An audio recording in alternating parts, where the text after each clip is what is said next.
Bible నాకు తెలుసున్న అప్పుడు రమారమి మధ్యాహ్నం అది మొదలుకొని 3 గంటల వరకు ఆ దేశమంతటి మీద చీకటి కమ్మెను. సూర్యుడు అదృష్టమాయను.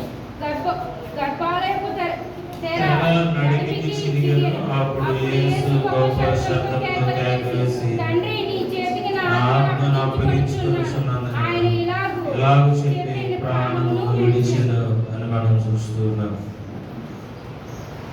ఇది మనం గమనించినట్లయితే ప్రభువైన యేసుక్రీస్తు పలికిన చివరి మాట ఎవరి మాట? కడసారి పలుకు. ఏంటి? కడసారి చూపు, కడసారి పలుకు. బైబిల్లో లేదంటే వ్యక్తిగతంగా ఎవరి జీవితంలో అయినా చివరి మాటకు ఏముంటుంది? చాలా విలువ ఉంటుంది. ఏ మాటకి? చివరి మాటలకు చాలా విలువ ఉంటుంది. ఇది ఏ మాట అంటే కడసారి చూపు, కడసారి మాట. అందరూ చెప్తాం, కడసారి చూపు, కడసారి మాట. ఇక ఆ క్షణం తర్వాత ఇంకెవరు యేసుని బ్రతికినట్టు చూడరు. యేసు కూడా చివరిగా పలికిన మాట, తండ్రి, నా ఆత్మను నీ చేతికి నా ఆత్మను అప్పగించుకొనుచున్నాను అని మనం చూస్తూ ఉన్నాం. ఇది ప్రభు యొక్క చివరి పలుకు, చివరి చూపు. అలా చెప్తాం, ఇది దేవుని యొక్క చివరి చూపు, చివరి పలుకు. కాబట్టి ఎవరో వ్యక్తిగత జీవితంలో చివరి మాటకు ఖచ్చితంగా మనం ఏం చేస్తాం? చాలా గౌరవాన్ని ఇస్తాం. ప్రభు శిలువ మీద పలికిన ఆ చివరి మాట మనం గమనించినట్లయితే అక్కడ ఏం జరిగింది అని అంటే ప్రభు యొక్క మరణం. ఎవరి మరణం? ప్రభు యొక్క మరణం. మరి మన మరణం ఎలా ఉంటుంది? ఎప్పుడైనా ఆలోచించారా నేను ఎలా చనిపోతానని? నేను ఎలా చనిపోతాను? మనకు ఆలోచన రాలేదు అంటే మనం కొద్దిగా తినగలిగిన జ్ఞానంతో లేదు. జ్ఞానం కలిగిన ప్రతి మనిషి ఆలోచన చేస్తాడు, నేను ఎలా చనిపోతాను. ఇదేంటండి ఎలా చనిపోతాను అని అడుగుతున్నారు అని అంటే ప్రభు యొక్క మరణాన్ని ఈరోజు మనం చూస్తున్నాం. ఎవరి మరణాన్ని? నువ్వు ఎలా చనిపోతావు అని అంటే జీ జాన్ అనే ఒక దైవజనుడు ఉన్నాడు. బాగా పాత పాట, రేడియో పాట వచ్చింది. వేద పుస్తకమా వెళ్ళలేని నిధి నీవే అని రేడియో టేప్ రికార్డులో ఉన్నప్పుడు బాగా పాత పాట. ఆ పాట కూడా చాలా మందికి ఈ కాలం వరకు తెలియదు.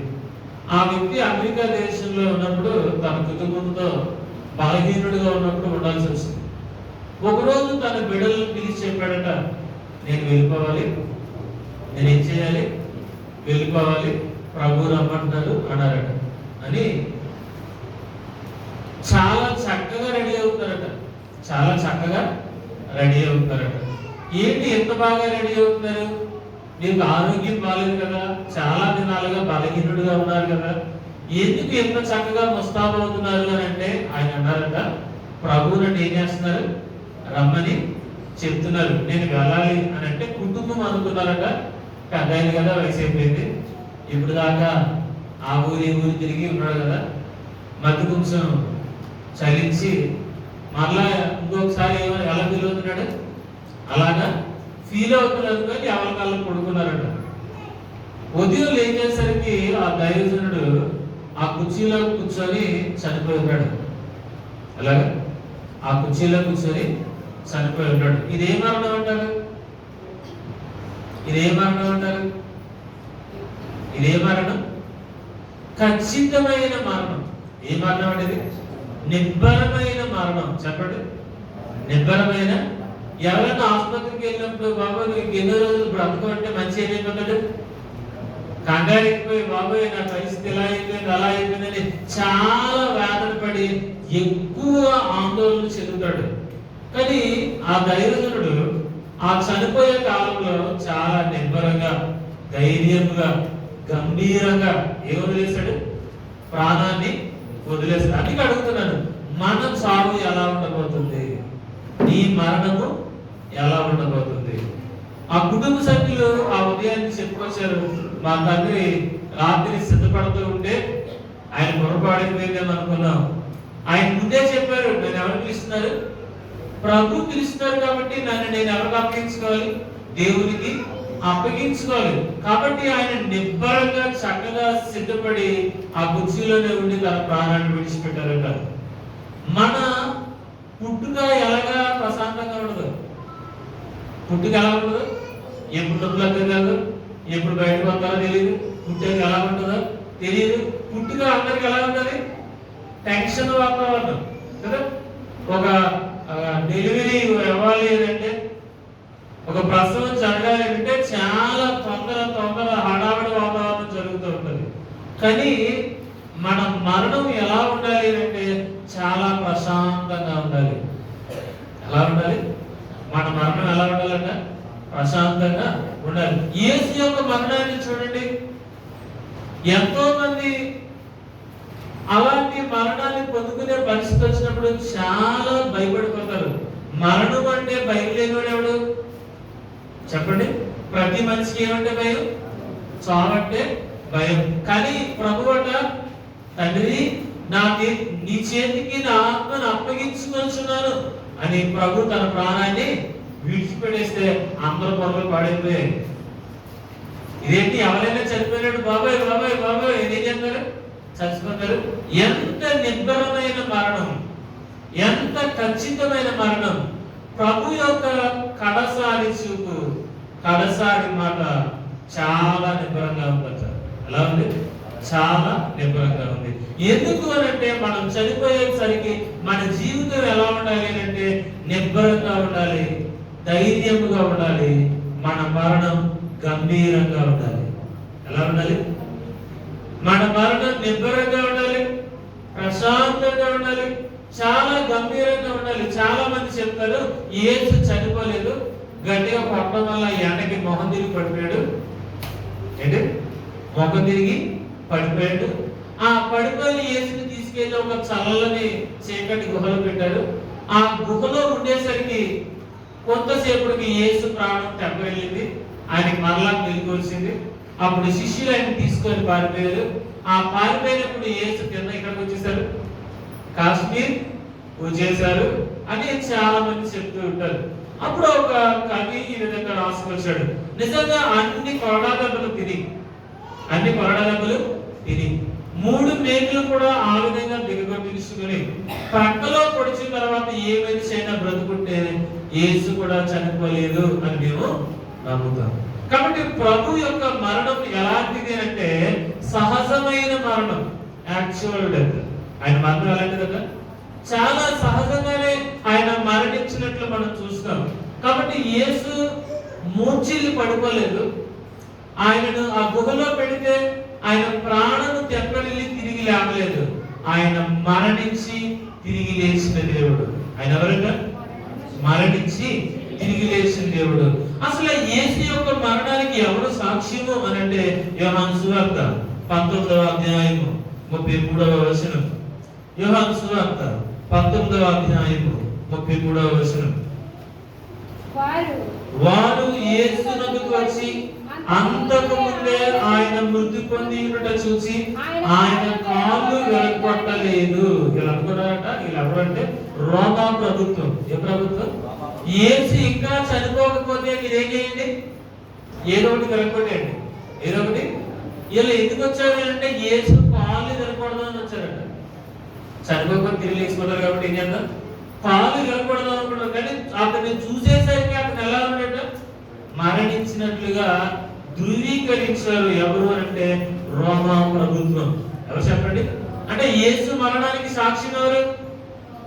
ఆ కాలంలో ప్రభుత్వమే యేసు యొక్క మరణానికి గొప్ప సాక్ష్యం. ఎందుకు ఈ మాటలు మనం చెప్పుకోవాల్సి వస్తుందంటే చాలా మంది గొప్ప యేసు చనిపోలేదు, యేసు ఏమలేదు, చనిపోలేదు, ఆయన మొహం తిరిగి పడిపోయాడు, మళ్ళా కొద్దిసేపటికి ఆయన ప్రాణం తప్పిని లేచాడు అని మాట్లాడుకుంటారు. కానీ ప్రభు యొక్క మరణం యాక్చువల్ డెత్.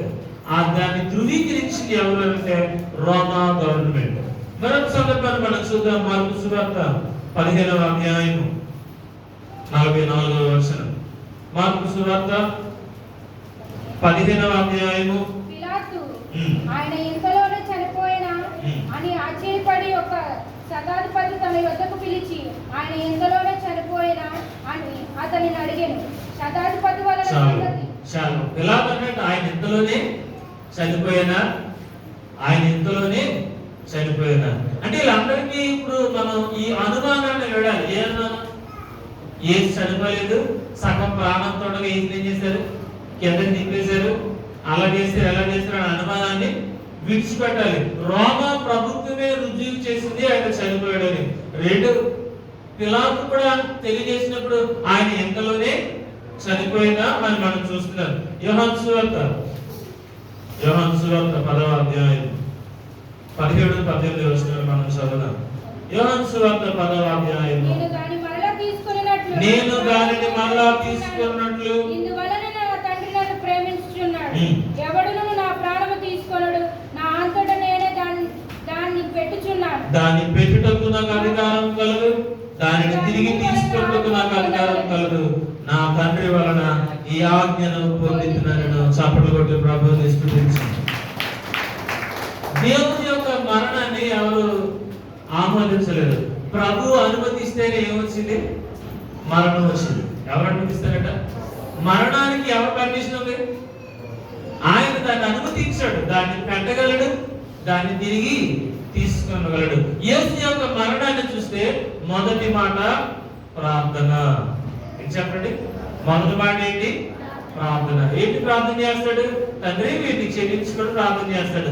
రెండవ మాట ప్రార్థన. రెండవ మాట ఏంటంట? ప్రార్థన. ఏంటి ప్రార్థన? ఆ దొంగ యొక్క ప్రార్థన విని ప్రభు అంటారు, నువ్వు నాతో పాటు ఎక్కడుంటావు? పరదేశంలో ఉంటావు. మూడవ మాటను చూస్తున్నట్లయితే ఆమె తల్లి దగ్గర ఉంది, ఆమె దగ్గర తాను ప్రేమించిన శిష్యుడు ఉన్నాడు. కాబట్టి ప్రభు మూడవ ప్రార్థన చెప్తారు, ఇదిగో నీ తల్లి, ఇదిగో నీ యొక్క కుమారుడు. అంటే యేసు మరణంలో ఏముంది? ప్రార్థన. చెప్పండి, ఏముంది? యేసు మరణంలో ప్రార్థన ఉంది. మన మరణంలో ఏముంది? నాకేంటికి దేవుడి చెప్పెట్టాడు, నాకేంటి తిప్పలు, దేవుడు తీసుకుపోతే బాగుండు. మన మరణంలో ఏమి లేదు? ప్రార్థన లేదు. అందుకే మన మరణము నిబ్బరమైన మరణము కాదు, మన మరణము గంభీరమైన మరణము కాదు. ఒకవేళ ఆ మరణవస్థలో జబ్బు పడినప్పుడు చాలా మంది అంటారు, దేవుడు నమ్ముకున్నాడు కదా, ఇన్ని శ్రమలు ఏంటి, ఇన్ని శ్రమలు పడుతుంటే దేవుడు ఎందుకు చూస్తున్నాడు, తీసుకోవచ్చు కదా.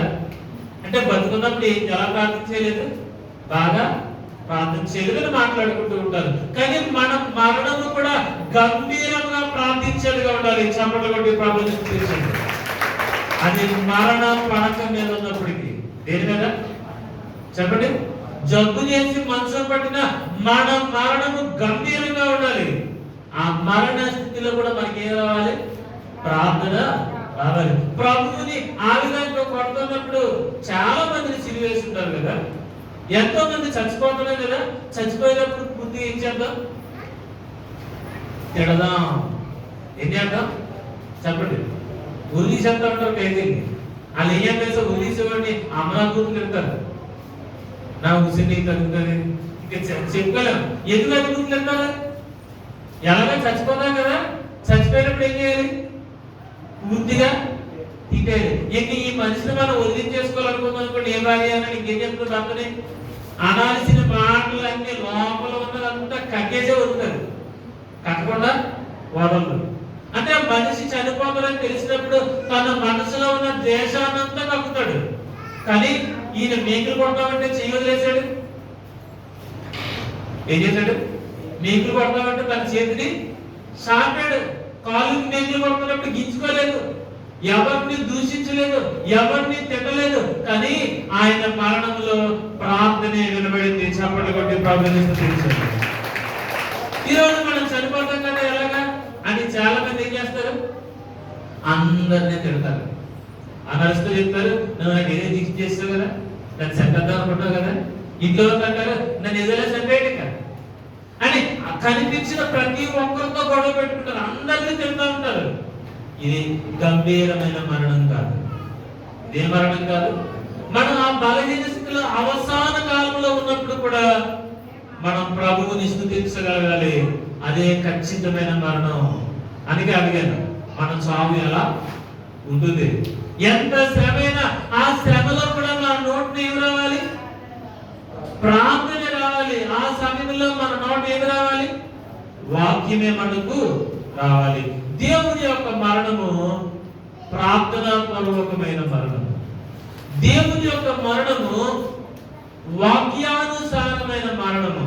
ఈ వ్యక్తి ఎవరిని తిట్టలేదు, ఎవరిని ఏం చేయలేదట? కొడదెబ్బలు కొడత ఏం చేయాలి చెప్పండి? తిడతారు కదా. ఒకవేళ తండ్రి కొట్టినా కూడా తండ్రిని కూడా తిడతారు. ఒళ్ళు నొప్పి వచ్చిందని చేద్దాం, ఉపాధ్యాయులు తిడతారా, మాస్టర్ తిడతారు, ఎవరైనా తిడతాం. ఏమవుతాయి? ఒళ్ళు నొప్పి వస్తే. కానీ ఇన్ని దెబ్బలు కొడుతున్నప్పుడు ఆ మాంసము చర్మము చిరిగిపోతున్నా కూడా ప్రభు ఎవరిని తిట్టలేదు. ఎందుకు అని అంటే ఆయన మరణము వాక్యంతో ఉంది. దేంతో ఉంది చెప్పండి? దేంతో ఉందంట? చాలా మంది ఊరికే తిడతా ఉంటారు. తిడతా ఉంటే నువ్వేం విశ్వాసి, అలా తిడతామంటే నువ్వేమి క్రైస్తవుడి. ఎంత శ్రమ పడుతున్నా కానీ ఆయన ఒక్క మాట కూడా మాట్లాడలేదు. కానీ ఆ శతాధిపతి తలపట్టుకుని ఈయన నిజముగా దేవుని కుమారుడని సాక్ష్యం ఇచ్చాడు. చప్పట్లు కొట్టి ప్రభువుని స్తుతించాడు. మనం దేవుని గురించి ఆయన సాక్ష్యాన్ని పొందగలిగిన వారమై ఉండాలి. మనము నిజముగా దేవుని కుమారులమై ఉండాలి. ఏమై ఉండాలంట? దేవుని యొక్క కుమారులమై ఉండాలి. అన్ని ఆ సభ్యులను మనం చూస్తాం. వారి మరణం మనకి ఏం నేర్పిస్తుంది? అన్నయ్య మరణం, సభ్యుల మరణం మనకి ఏం నేర్పిస్తుంది? ఆ మరణంలో ప్రార్థన ఉందా చెప్పాలి. వాళ్ళ మరణంలో వాక్యం ఉందా? వాక్యం లేదు, ప్రార్థన లేదు. వారి మరణంలో ఏ శక్తి లేదు. ఏం లేదంట? మరణంలో ఏముండాలి? వాక్యం ఉండాలి, ప్రార్థన ఉండాలి, దేవుని శక్తి ఉండాలి. ఇప్పుడు ప్రార్థన ఎక్కడ పరిమితమైందంటే మందిరానికి పరిమితమైంది. ఫంక్షన్ లో ప్రార్థన లేదు, పెళ్లిలో ప్రార్థన లేదు, పుడితే ప్రార్థన లేదు, చస్తే ప్రార్థన లేదు. ప్రార్థన ఎక్కడ? మందిరంలోనే ప్రార్థన. మన ఇంట్లో జరిగే ప్రతి సమయంలో మన జీవితం దేన్ని చూపించాలి అని అంటే మన మరణం కూడా దేవునికి సువార్త అవ్వాలి. చప్పట్లు కొట్టి ప్రార్థించాలి. మన మరణం కూడా ఏమవ్వాలి? దేవుని సువార్తకి ఒక కారణం కావాలి. అననీయ సభ్యులు ఇద్దరు చచ్చిపోయారు. వారి మరణం వల్ల పైసా ఉపయోగం లేదు. వారి మరణం వల్ల ఎవరు నేర్చుకున్నది లేదు, ఎవరు తెలుసుకున్నది లేదు. మన మరణం ఎలా ఉండాలి తెలుసా? విలువైనదిగా ఉండాలి. ఎలా ఉండాలంట? విలువైనదిగా ఉండాలి. కాబట్టి అన్య సభ్యుల మరణం ఎలా ఉంది అంటే విలువ లేని మరణం. ఏ మరణం అంట? మన జీవితం అలా ఉండకూడదు. తెగుడికి రాసిన పత్రిక 2వ అధ్యాయం 9వ వచనం. తెగుడికి రాసిన పత్రిక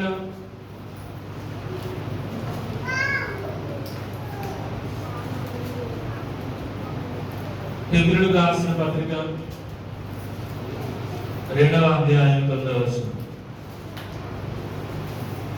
దేవుని కృప వలన ఆయన ప్రతి మనుషుని కొరకు మరణము అనుభవించినట్లు ఎవరి కోసం అట? ప్రతి మనిషి కొరకు మరణాన్ని భరించారు. ఎవరి కోసం కాదు, కొంతమంది కోసం కాదు. ఆయన ప్రతి మనుషుని కొరకు ప్రభు దేని భరించారు అంటే మరణమును భరించినట్లుగా చూస్తూ ఉన్నాం. ఆయన అందరి కొరకు ఆయన ఏం చేశారు? మరణించిన వారు. కాబట్టి ప్రభు అయిన యేసుక్రీస్తు యొక్క మరణం ఎలాంటిది అంటే సహజమైన మరణం. ఏ మరణం అంట?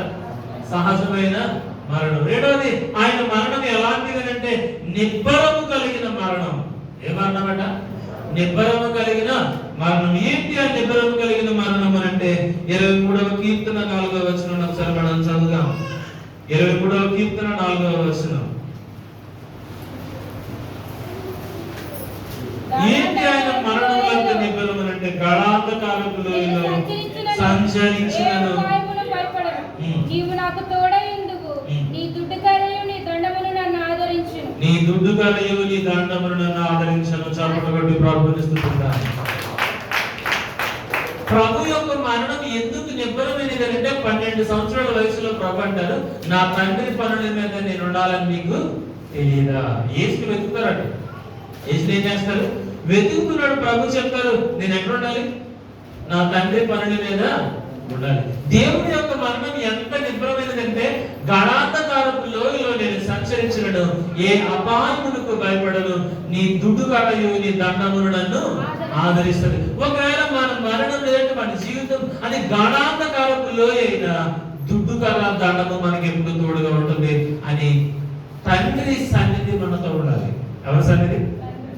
యేసు యొక్క మరణంలో ఏంటి అంత చక్కని నిబ్బరము అని అంటే, ఆ నిబ్బరంలో ఏముంది అని అంటే తండ్రి సన్నిధి.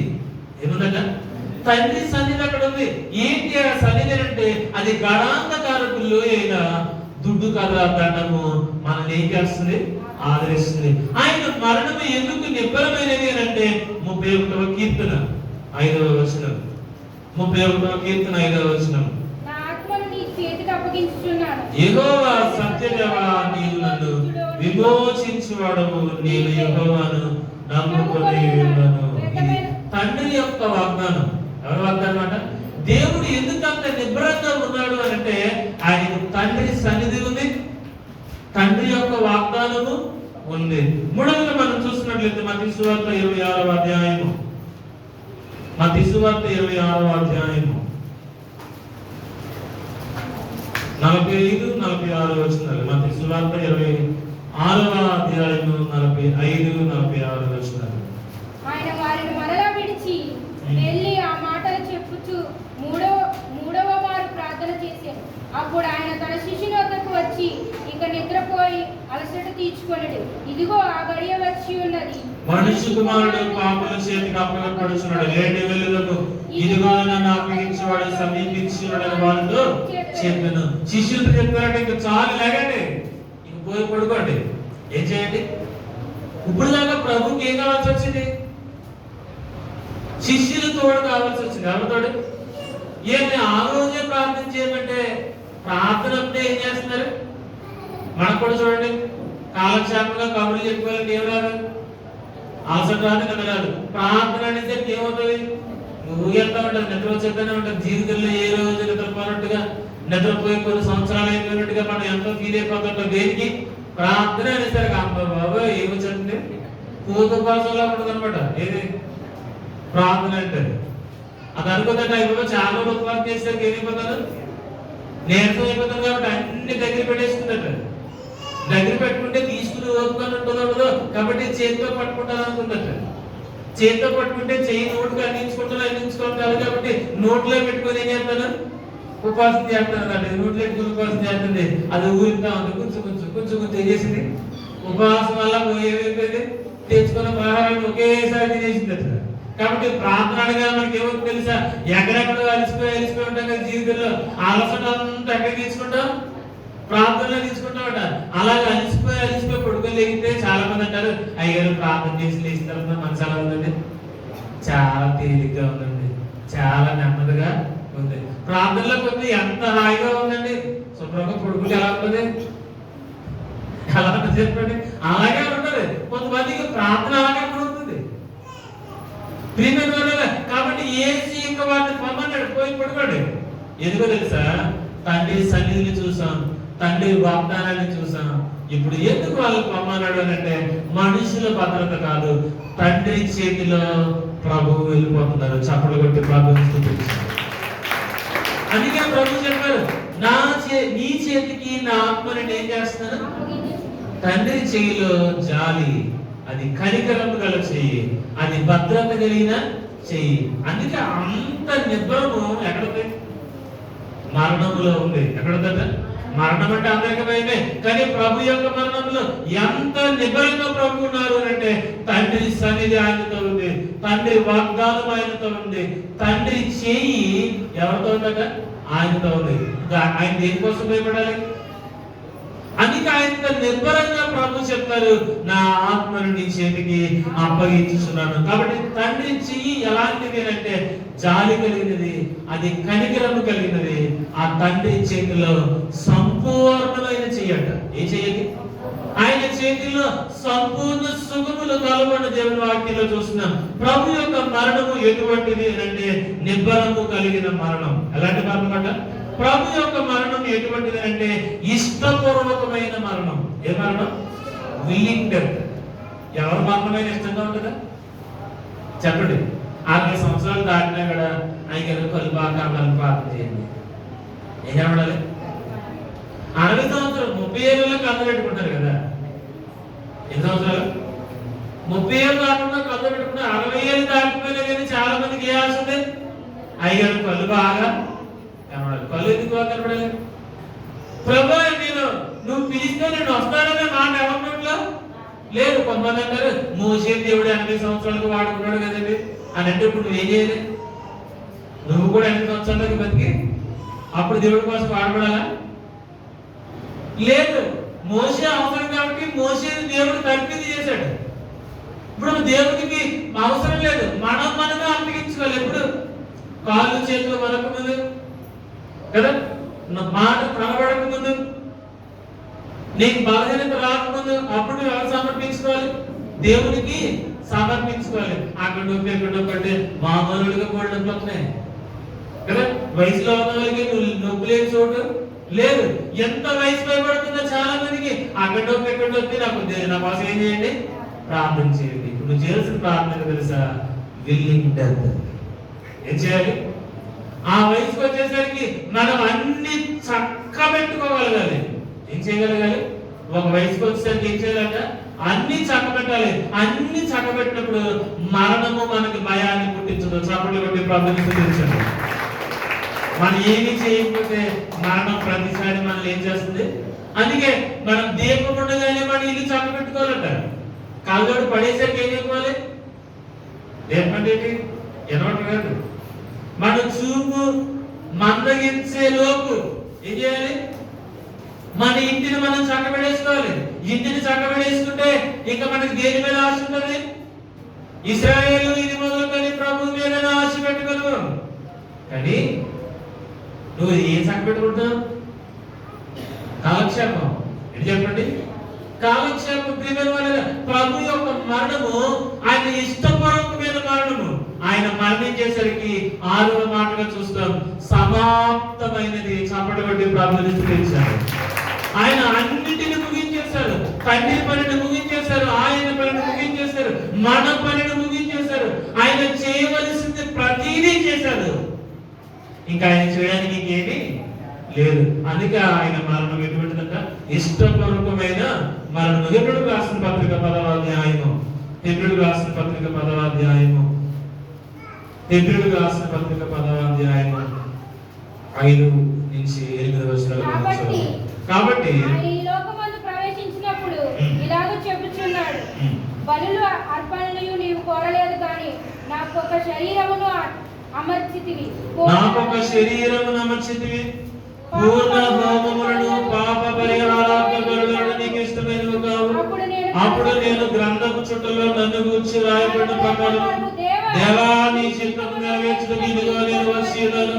బలులు అర్పణలు పూర్ణ హోమములు పాప పరిహారాత్మకులు నీకు కోరలేదని అవి నీకు ఇష్టమైనవి కావని గట్టిగా చప్పట్లు కొట్టి ప్రార్థించండి. ఆయన బలులు అర్పణలు కోరు దేవుడు కాదట. చాలా మంది అంటారు, నేను మందిరానికి కానుక పంపించానండి, క్రిస్మస్ కి బియ్యం మూట వేయించానండి, నేను చందా పంపించానండి, దశభాగం పంపించానండి, మా ఇంట్లో ఇది పండుగ దీన్ని పంపించానండి. ఇవన్నీ ప్రభు కోరడం లేదు, ప్రభు నిన్ను కోరుకున్నాడు. చప్పట్లు కొట్టి ప్రార్థించండి. అది పంపడం కాదు, అది పట్టుకొని నువ్వు రావాలి. ఏం పట్టుకొని?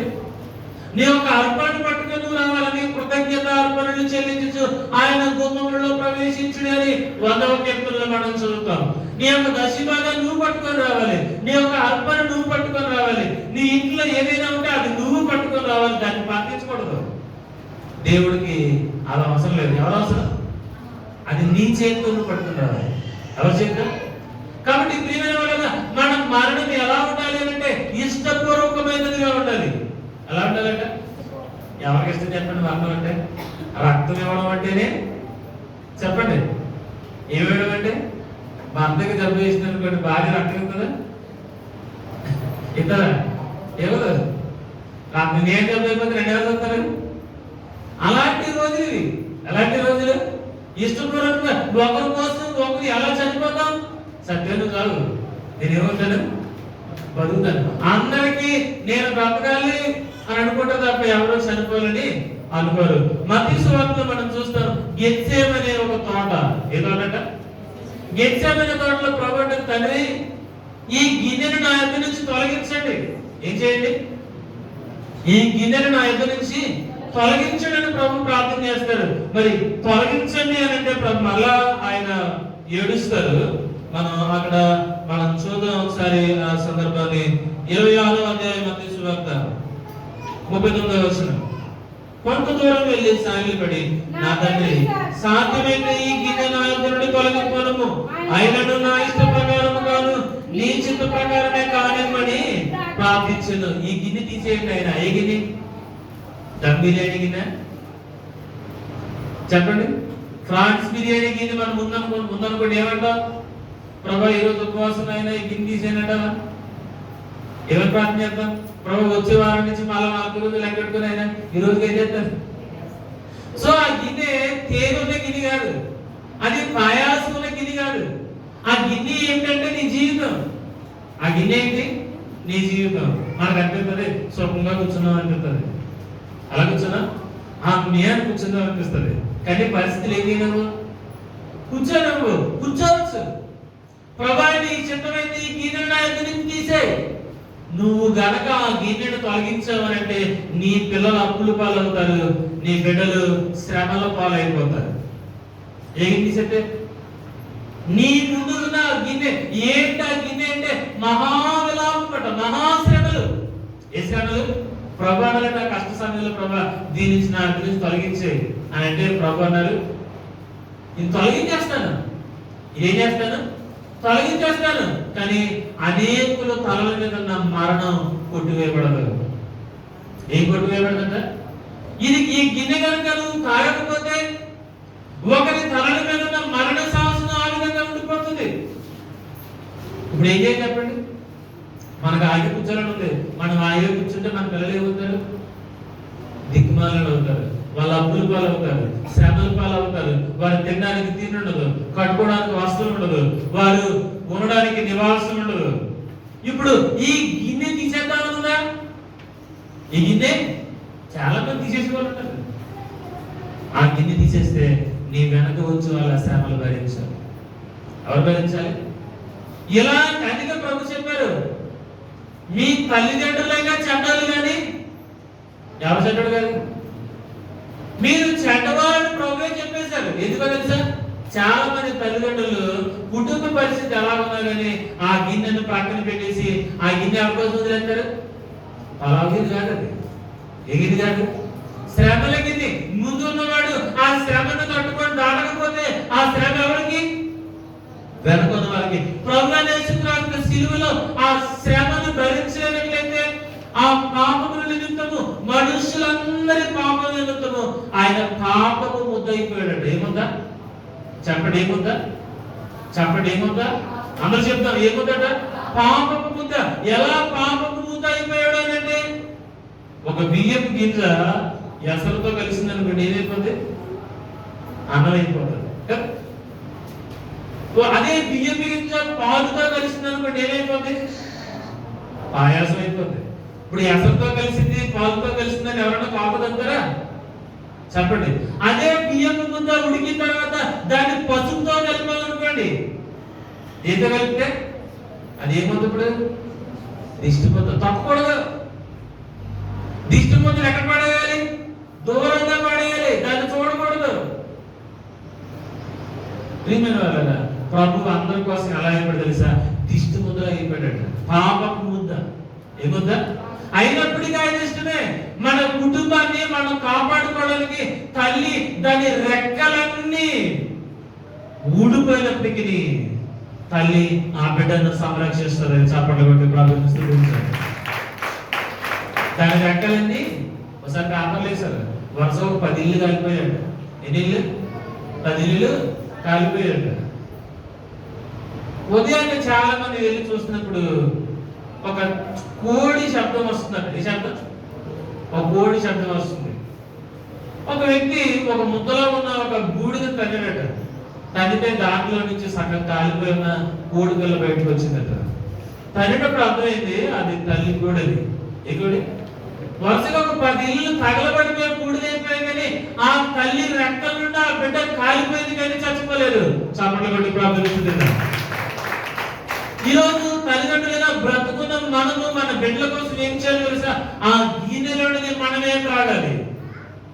ఏం చేయాలి?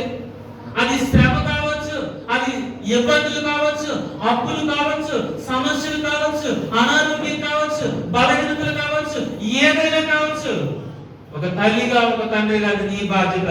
అది నువ్వు తాగలేకపోతే వెనక ఉన్న నీ పిల్లలు ఏమైపోతారు?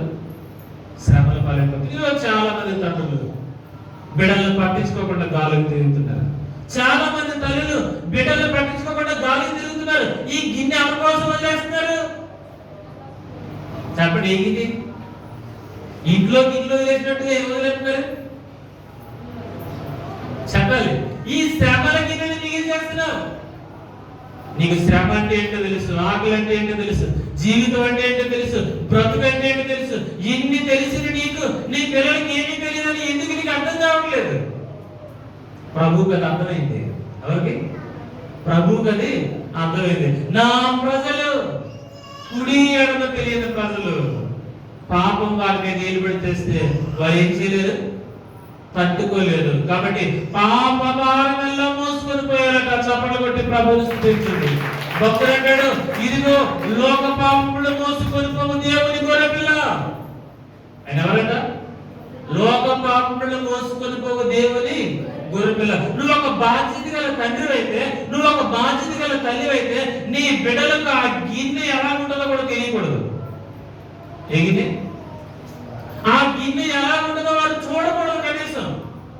అంతగా నువ్వు శ్రమ పడాలి. ఇప్పుడు చెప్పండి, గిన్నె తీసేయడం మంచిదా, ఉంచుకోవడం మంచిదా? ఎందుకు మంచిది? ఆ శ్రమ ఏదో నీతోనే పోతుంది. ఆ దారిద్ర్యం ఏదో నీ ఒక్కడితోనే పోతుంది. నువ్వు గనక అజాగ్రత్తగా ఉండి ఆ గిన్నెను పక్కనెట్టాలి తెలుసా, నీ పిల్లలందరూ ఆ దారిద్ర్యాన్ని భరిస్తారు. నీ పిల్లలందరూ ఆ పేదరికాన్ని భరిస్తారు.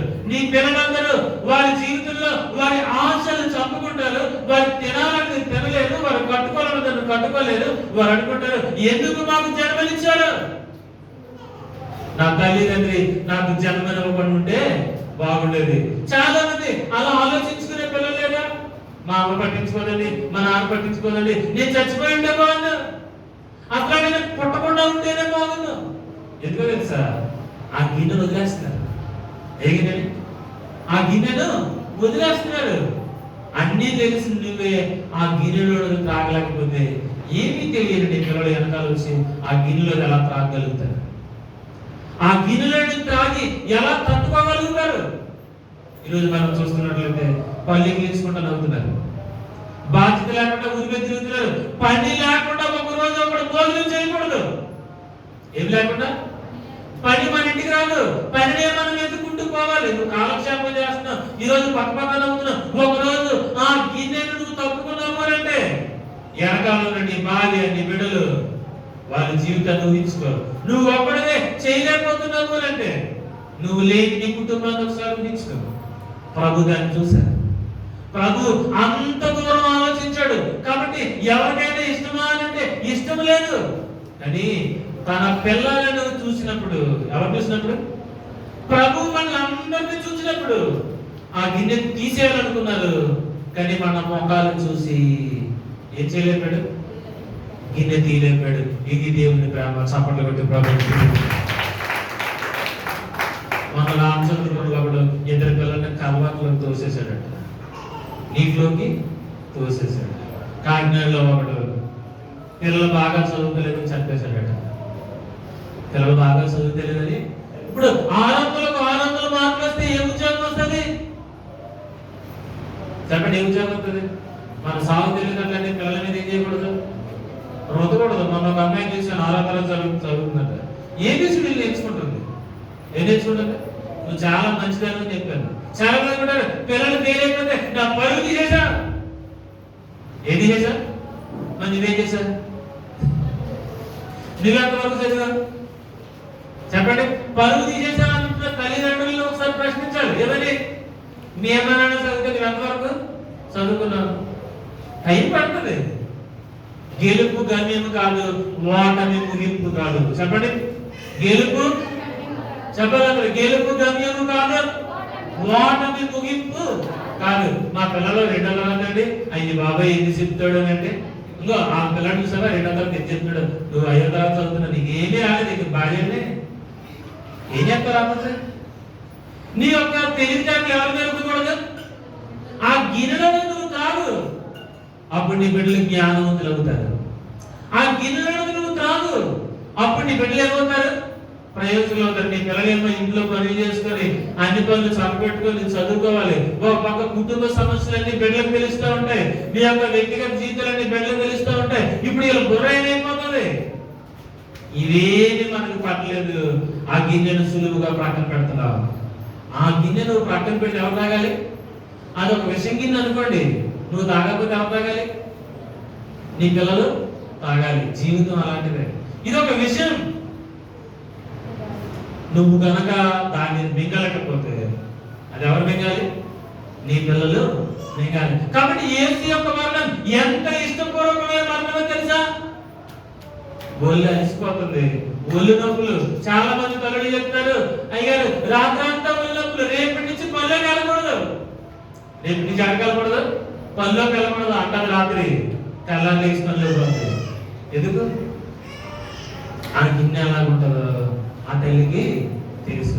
హాస్పిటల్కి వెళ్తే ఒళ్ళని నొప్పులే, దుమ్ములన్నీ అరిగిపోయి ఉంటాయి, ఆరోగ్యం చెడిపోయి ఉంటుంది. ఆసుపత్రికి వెళ్తే ఏం చెప్తారంటే భయం.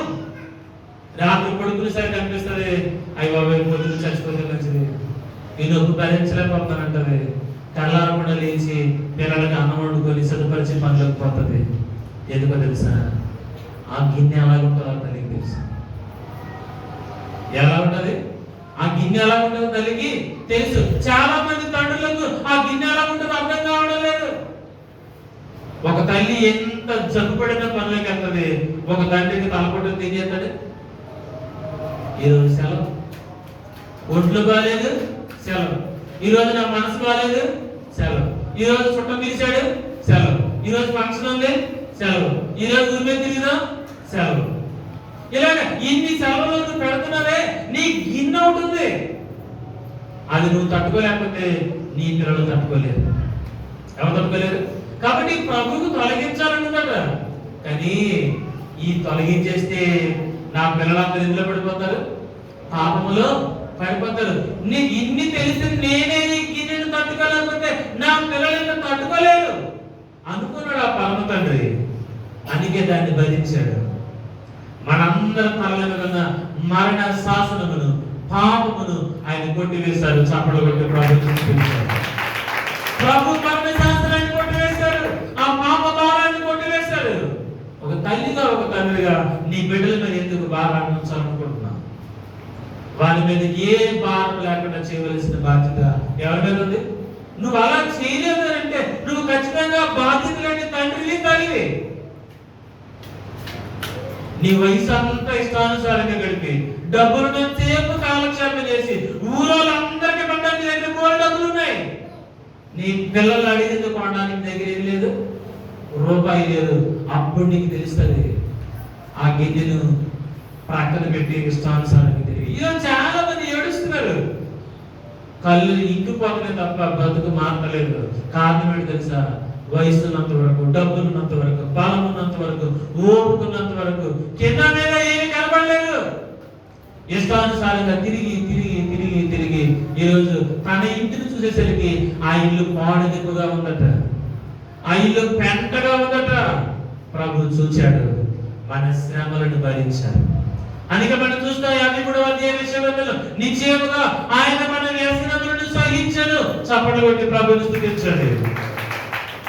లేదంటే ఈరోజు ప్రతి ఒక్కరు పాప భారం ఏమైపోవాలి? చచ్చిపోవాలి. ఏమైపోవాలంట? పాప భారం ఏం చేయాలి? చనిపోవాలి. 10 మందిని చంపిన హంతకుడికి కూడా రాష్ట్రపతి క్షమాభిక్ష పెట్టగలడు. చప్పట్లు కొట్టి ప్రభుత్వం స్తుతించండి. ఎంతమంది చెప్పినోడికి? 10 మందిని ఘోరంగా చంపినోడు కూడా ఒక రాష్ట్రపతి ఏం చేయగలడు? ఆయనకి బ్రతికే హక్కు ఇవ్వగలడు. ఎందుకో తెలుసా? ఆ గిన్నె ఎలా ఉంటుందో తెలుసు, ఆ గిన్నెలో భాగం ఎలా ఉంటుందో తెలుసు. కానీ అవకాశం వద్దలేదు. మన మట్టి కొరకు మాత్రం అర్థం లేదు. నీకు అర్థం కాలేక నీ కొడుకును పుట్టిన పాపానికి నీ పిల్లలు నరకాన్ని చూస్తారు. ఏం చూస్తారు? నువ్వు కని వదిలేసిన పాపానికి నీ బిడ్డలు శ్రమల పాలైపోతారు. ఏదో ఒకటి చేయి. అది ఎంత శ్రమైన దాన్ని నువ్వు దాటు. దాన్ని నువ్వేం చేయాలి? దాటాలి. బజ్జీలు ఇచ్చేవాడు నువ్వులో చేయడంతా ఉంటాడు. అది చేయగలరా? చెప్పండి. గట్టి అన్నం ఒప్పుడు గట్టి ఇచ్చాడు ఎప్పుడో చూసారు మీరు? ఎలా చేయగలుగుతుంటాడు? అలా నువ్వులో ముంచేస్తాడు. అది చేయి కాదంటారా? కాలుతుంది. అది చేయవుతుంది, కాలుతుంది. కాలి కాలి కాలి వాడి చెయ్యి మొద్దు నేర్పొద్దు కానీ ఆ నువ్వుని కాకుందని చేయబెట్టడం మాండదు. మన జీవితంలో ఈ శ్రమలు, ఈ పరిస్థితులు అలాంటివే. మనం వాటిని ఛేదించుకొని ముందుకు పోవాలి.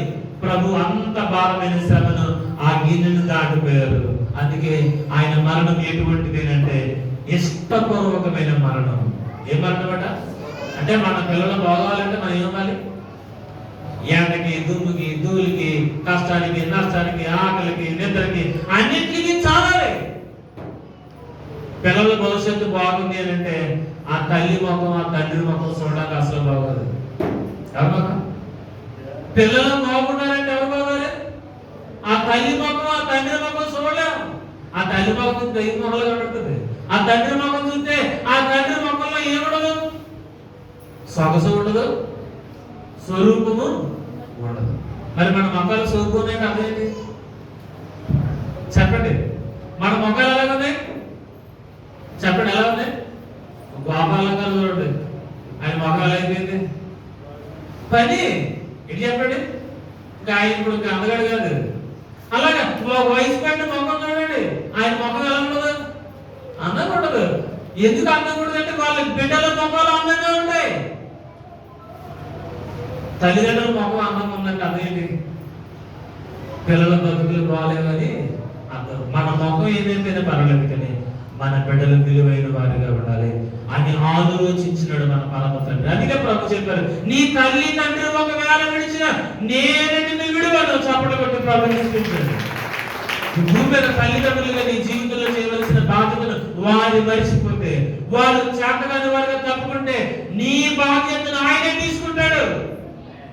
నీ బాధ్యత ఎవరు తీసుకుంటారు? అందుకే ఇష్టపూర్వకంగా చచ్చిపోయాడు. ఎలా చచ్చిపోయాడు? ఆ కష్టం, శ్రమ అన్ని తెలుసు, అన్నింటినీ భరించి చచ్చిపోయాడు.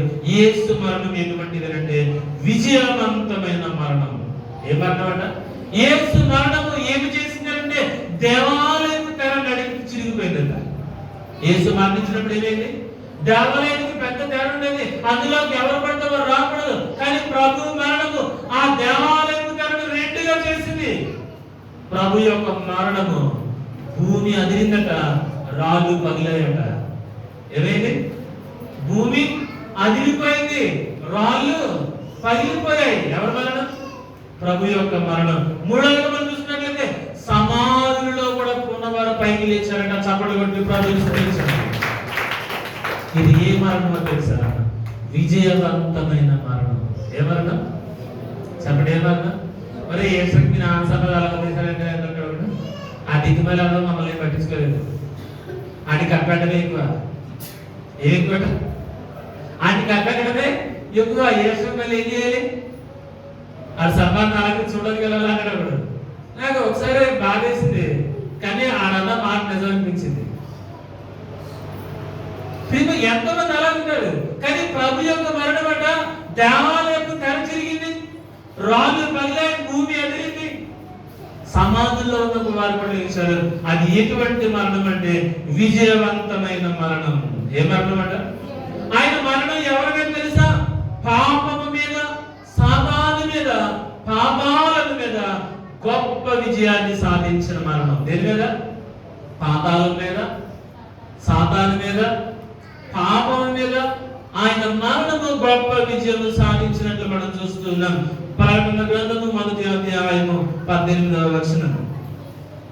ప్రకటన గ్రంథము 1వ అధ్యాయము 18వ వచనం. ప్రకటన గ్రంథం 1వ అధ్యాయం 18వ వచనం. నేను మొదటి వాడను కడపటి వాడను జీవించువాడను మృతుడనై గాని ఇదిగో యుగయుగములు సజీవుడనై ఉన్నాడు. మరియు మరణం యొక్క పాతాళం యొక్క తాళపు చెవులు నా స్వాధీనంలో ఉన్నవి. చప్పటి కొట్టి ప్రభువుని స్తుతిద్దాం. ఆయన మరణం యొక్క పాతాళం యొక్క తాళపు చెవులు కలిగిన వాడు. ఎవరైతే నిబ్బరము కలిగి ఉంటారో, ఎవరైతే సహజంగా ఉంటారో వారి మరణం ఇష్టపూర్వకమైన మరణం, వారి మరణం విజయవంతమైన మరణం. ఏ మరణం అట? మనం మరణించేలోపు మన బిడ్డలందరూ ఉన్నతమైన స్థితిలో ఉండాలి. చప్పటి కొట్టి ప్రభువుని స్తుతించండి. మన మరణం ఏం చెప్పాలో తెలుసా? మన వెనక ఉన్న ఒక కుటుంబాన్ని చూస్తే మన మరణం యొక్క విలువ ఏంటో అర్థమవ్వాలి. కాబట్టి ముందే అన్నాను ఏమని, మన మరణం ఎలా ఉండబోతుంది. అంత నిబ్బరము కలిగి నిశ్చయం కలిగిన మరణము ఎవరిది అంటే అది ప్రభు మరణము. ఆయన మరణం ఎలా ఉందో ఆయన బిడ్డలకు ఉన్న మన మరణము కూడా అంత నిబ్బరంగా ఉండాలి. చప్పట్లు కొట్టి ప్రభువుని స్తుతిద్దాం. మన కాళ్ళు పెట్టి పిల్లలు ఏమవ్వాలి? మన పిల్లలు సెటిల్ అయిపోవాలి. ఏం పడేసరికి మన కంటికి కళ్ళకు పడేలా అయిపోవాలి. మన బిడ్డలు సెటిల్ అయిపోవాలి. మనం చచ్చేలకు మన పిల్లల ప్రయోజకులు అవ్వాలి. అంటే నువ్వేం చేయాలి? బాధ్యత కలిగి. అందుకే ప్రభు చెప్పారు, దేవుని సిలువ ఎవరు మోయ అవసరం లేదు కానీ నీ సిలువను మోయి. ఎవరి సిలువ? చెప్పండి, ఎవరి సిలువట? నీ సిలువను మోయి. అది నీకు గొప్ప విజయాన్ని తెచ్చి పెడుతుంది. అది నీకు మహత్కరమైన స్థితిని తీసుకొని పోతుంది. ప్రభు యొక్క మరణం ఎలాంటిదో మన మరణం ఆ విధంగా అంత స్థిరముగా ఉండాలట. చాలా మంది అలా చెప్పి వెళ్ళిపోయారు ధైర్యంగా. చాలా మంది చేశారు. చాలా మంది బాబు ఇక్కడ టైం అయిపోయింది, నేను ఎదురు ఏమవుతాను చచ్చిపోతానని చెప్పారు. అలాగే చచ్చిపోయిన వాళ్ళు కొన్ని వందల మందిని సాక్ష్యాలు నేను విన్నాను. ఎందుకంటే సార్ వారి మరణం వారికి ఏమవుతుంది తెలిసిపోతుంది. వారి మరణం వారికి ఏమవుతుందంట తెలిసిపోయినప్పుడు వారికి ఏముంటుందో భయము పుట్టదు. వారికి బెంగ రాదు. ఎందుకు? అన్ని చక్కబెట్టేసి ఉంటారు కాబట్టి వారి మరణం వారికి తెలిసినప్పుడు ఆ మరణం వారిని తొందర పెట్టుదట. అలా తొందర లేని మరణం ఎవరో తెలుసా? ప్రభువైన యేసుక్రీస్తు. చప్పట్లు కొట్టి ప్రభువుని స్తుతిద్దాం. అందుకే ఆయన చూడండి ఆ మాట మనం చదివాం కదా దేవుని వాక్యంలో. లూకాసు వార్త 23వ అధ్యాయం 44వ వచనం. లూకాసు వార్త 23వ అధ్యాయం 44వ వచనం. ఆయన గొప్ప శబ్దముతో కేక వేసి, నీ చేతికి నా ఆత్మను అప్పగించుకొనుచున్నాను నేను ఇలాగ చెప్పి ప్రాణము విడిచెను. చప్పట్లు కొట్టి ప్రభువుని స్తుతిద్దాం. ఆయన మరణం వచ్చేసరికి ఏమన్నాడంట? చచ్చిపోతానమ్మా అని చాలా మంది ఏమంటారు? చెప్పండి, చూడడానికి వస్తుంది ఎంతారు ఎవరిని చూడడానికి వస్తుంది సార్ పెద్దకి మామూలు కదా. ప్రభు అలా అనలేదు, గొప్ప శబ్దంతో కేక వేశారట. ఎంత కేకేశారు అంటే గొప్ప శబ్దంతో ఎప్పుడు కేకేస్తారు? సాగుకోరు వచ్చినప్పుడు ఎప్పుడు కేకేస్తారు? మనసుకి సంతోషం పొందుకుంటే అప్పుడు ఏం చేస్తారు? గొప్ప కేకలు వేస్తారు. ఏ కేకలు? ప్రభు ఎప్పుడు గొప్ప కేక వేశారు? మరణములో. ఎవరంట? మరణంలో గొప్ప కేక వేశారు. ఎందుకు మరణంలో గొప్ప కేక వేశారు? ఆయన మరణము విజయవంతమైన మరణం. ఏ మరణం అట? ఇండియా మ్యాచ్ చేసినాక ఏం చేస్తారు? గట్టిగా కలుపుతారు కదా. ఆడవ లేక ఉపయోగం అంటారు. ఏం ఉపయోగం? కొంతమంది సంతోషంతో టీవీ పాలు కూడా వేసుకుంటారు. కొంతమంది సంతోషంతో రోడ్డు మీద తాగేసి ఒకరిలో కన్నేసుకుంటూ ఉంటారు. ఏది నిజమైన విజయమో తెలుసా? నీ మరణం వచ్చినప్పుడు నువ్వు బిగ్గరగా కేక వేయాలి. ఎలా కేక వేయాలి? జీవితంలో బాగా కష్టపడిన వాళ్ళు, వారి కుటుంబాన్ని చక్కబెట్టిన వాళ్ళు మరణం వచ్చినప్పుడు ఏం చేయరు? భయపడరు. ఏం చేయరు? సంతోషంగా చెప్తారు. ఏమని? నా టైం అయిపోయింది, నేనేం చేస్తాను? వెళ్ళిపోతాను. ప్రియమైన వాళ్ళగా, ఈ భూమి మీద గొప్ప విజయం ఏదైనా ఉంది అంటే అది మరణమే. ఈ భూమి మీద గొప్ప విజయం ఏంటి? మరణమే. కాబట్టి మనం మరణించే సమయం వచ్చినప్పుడు మనం ఎలా ఉండాలి? కళ్ళంటే చెప్పకూడదు, గొప్ప కేక వేయాలంట. ఏమి వేయాలి? చాలా మంది బతుకుని చెప్పు తినేటారు కానీ చచ్చిపోయే మాత్రం పడి పడి ఎడుతారు. బతికిన చెప్పి పడి పడి కొడతారు. బతికిన చెప్పి ఏం చేస్తారు? పడి పడి కొడతారు. చచ్చిపోయాక పడి పడి ఏడుతారు. అమ్మ ఎన్ని ఇష్టమైన ఎన్ని ఉండేస్తారు. అవడానికి బతుకున్నప్పుడు ఇష్టమైనది కాదు, అవసరమైనది ఉండేట్లండి. ఇప్పుడు ఇష్టమైనది ఉండేటప్పుడు ఏమంటచ్చు? అవసరమైతే ఏదో ఉండేది సరిపోతుంది. బతుకున్నప్పుడు ఏమో పట్టించుకోం కానీ చచ్చిపోయినప్పుడు మా నాన్నకి మంది అంటే ఇష్టం కాబట్టి వద్దులందరూ ఎలా తాగండి? పేగలాగా మంది తాగండి. ఆ బుద్ధిని ఏం చెప్పాలి? మా నాన్న తాగి తాగి చచ్చాడు కాబట్టి ఏమైందండి? ముందు మానండి ఒక ఎదో కూడా అవుతుందా? మా నాన్న చచ్చిపోయాడు కాబట్టి మీరు ఏం చేయండి? మా నాన్నకి మంది వేసిన పేగలాగా తాగండి, మీకు పట్టలేదు. ఇదే మనం ఏంటిది? మన మరణం గొప్ప శబ్దాన్ని. మన మరణం మన కుటుంబాన్ని చూసినప్పుడు మనం ఎంత కష్టపడ్డామో తెలియాలి. మనం ఎంత శ్రమ పడ్డామో ఎవరు చూసి తెలిసిపోతుంది? మన పిల్లల్ని చూస్తే ఆ తల్లిదండ్రులు ఎలాంటి వాళ్ళో మనం చెప్పేయచ్చు. మన మరణం అంత శబ్దాన్ని చేయాలి. ఎవరి మరణం చెప్పండి? ఎవరు మరణం? ప్రభు మరణం గొప్ప శబ్దాన్ని తెలిసింది. ఆ శబ్దానికి అది గొప్ప విజయము. అందుకే ప్రభు చనిపోయినప్పుడు ఏడుస్తా చనిపోలేదట. ఖాళీ సమాధిలో ప్రభు మరణము చేసింది ఎవరు అంటే మరణాన్ని సమాధి చేశారు. చప్పటి కొట్టి ప్రభు చూపించారు. అక్కడ ఎవరు సమాధం లేదు? ప్రభు సమాధం అవ్వలేదు. ఏం సమాధి అయింది? మరణమే సమాధి అవుతుంది. మనం మరణం సమాధి అవుతుంది కానీ మనం ఎప్పటికీ సమాధి కాము. చప్పటి కొట్టి ప్రభు చూపించారు. ఏం సమాధి అయిపోతుంది? మనం మరణమే సమాధి అవుతుంది కానీ మనం మాత్రమేమో మన క్రియలు మనల్ని పొగుడుతూ ఉంటాయట. మన పనులు మళ్ళీ ఏం చేస్తూ ఉంటాయి? మన పిల్లలు బాగా ఉన్నత విధిలో పెట్టాలనుకోండి, పిల్లలు ప్రతిరోజు ఏమనుకుంటారు? ఈ ముద్ద తిన్నానంటే మా అమ్మ నాన్న కష్టమే, ఈ ఇంట్లో ఉన్నానంటే మా అమ్మ నాన్న కష్టం అనుకుంటారు. ఏమి చేయకుండా చచ్చారనుకోండి, ఆ ఎవరు బతికేరుగా చేశారు. కొత్త కొత్త హక్కులు ఆడగట్టుకోరు. ప్రతిరోజు ఏముంటాయి? చచ్చిపోయిన తర్వాత ఎప్పుడు మర్చిపోరు. అయితే మంచి గుర్తెట్టుకుంటారు లేదా తినడానికి గుర్తెట్టుకుంటారు. ఏదో రకంగా మన కుటుంబానికి ఏమవుతాం? గుర్తుగానే ఉంటాం. ఎవరు ఏం చేయరు? మర్చిపోరు. అయితే నిన్ను చూసినప్పుడు బిడ్డలకి కళ్ళలో నీళ్ళు రావాలి. నిన్ను చూసినప్పుడు ఏం రాకూడదు? తిట్టుకోకూడదు. ఈరోజు ప్రభు యొక్క చిత్రాన్ని చూస్తే, ప్రభువుని జ్ఞాపకం చేసుకుంటే ప్రతి ఒక్కరికి దుఃఖం పొందుతుంది. ఎందుకు తెలుసా? ఆయన నిజమైన తండ్రి. ఆయన ఎవరంట? నిజమైన తండ్రి. కాబట్టి ఈ 7వ మాటను మనం నేర్చుకున్నాం ఈరోజు. ప్రభు మరణము సహజమైన మరణము, ప్రభు మరణము నిబ్బరము కలిగిన మరణము, ప్రభు మరణము ఇష్టపూర్వకమైన మరణము, ప్రభు మరణము విజయవంతమైన మరణము. ఆ విజయం ఏమిటి అంటే మరణించినప్పుడు గొప్ప కేక వేశారట. ఏ కేక వేశారు?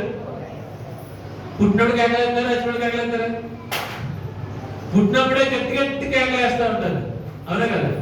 ఇన్ని బాధలు పడి ఇన్ని దెబ్బలు కొట్టి ఇష్టానుసారంగా ప్రభుని రుద్దేస్తే అంత రక్తం కాకుండా ఆ చివరి క్షణంలో ప్రభు ఏం చేశారు? పెద్ద కేక వేశారు. ఎందుకో తెలుసా? ఆయనడే ఇంకా బలం ఉంది. ఆయనలో ఏముంది? బలము. మనం చనిపోయే వచ్చినప్పుడు మనలో ఇంకా బలం ఉండాలి. చప్పట్లు కొట్టి ప్రభుని స్తుతించండి. మనలో ఏముండాలి? అప్పుడే నీకు నడు నొప్పి, అప్పుడే నీకు తాల్పోటు, అప్పుడే నీకు పళ్ళు నొప్పులు. ఏం చేస్తున్నావు? ఏం చేసావా? నీకు అన్ని చేసాలే. నువ్వు మరణించేసరికి కూడా నువ్వు చాలా బలం కలిగి ఉండాలి. గొప్ప శబ్దం నిన్ను రావాలి. ఏ రావాలి? ఇష్టానుసారంగా తిరిగి వ్యసనాలకు లోనయ్యి ఏది పడితే తిరిగి ఏది పడితే తాగి నీ ఆరోగ్యాన్ని పాడు చేసుకొని ఏం చేస్తున్నా? ఒక వ్యక్తికి ఎక్స్రే తీస్తే ఒక లంగ లేదన్నారట. ఒక ఉప్పు తింటే ఏమైపోయింది? ఈ వ్యక్తి పులోమని బాగుతా ఉంటాడు. ఆయనకి ఇష్టం వచ్చినాడు ఒకసారి పక్కన నువ్వు పొగ పలిగొలుతావు, ఒకసారి నువ్వేం చేయి, నువ్వు రింగిల్ ఇస్తావు కదా, సరే రింగిల్ తిప్పంటే జనాల ఆనందపరచడం కోసం మరొకసారి ఇలాగ రోజు పొగ పీల్చి పీల్చి పీల్చితే మొత్తానికి ఒక ఊపిరి తేలిపోయింది. నువ్వు పొక్కి తీసేసిందట. ఇప్పుడు ఏమొచ్చేసింది? బ్యాంక్ వచ్చేసింది. ఫ్రాయిగా కోసం ప్రార్థన చేయండి, పోలి ఊపిరి మళ్ళీ యాక్సిడెంట్ తీసుకుంటాను. అప్పుడు ఏమవ్వాలంట? మళ్ళా కనబడుకోవాలండి, అచ్చంగా అనుకోవాలి.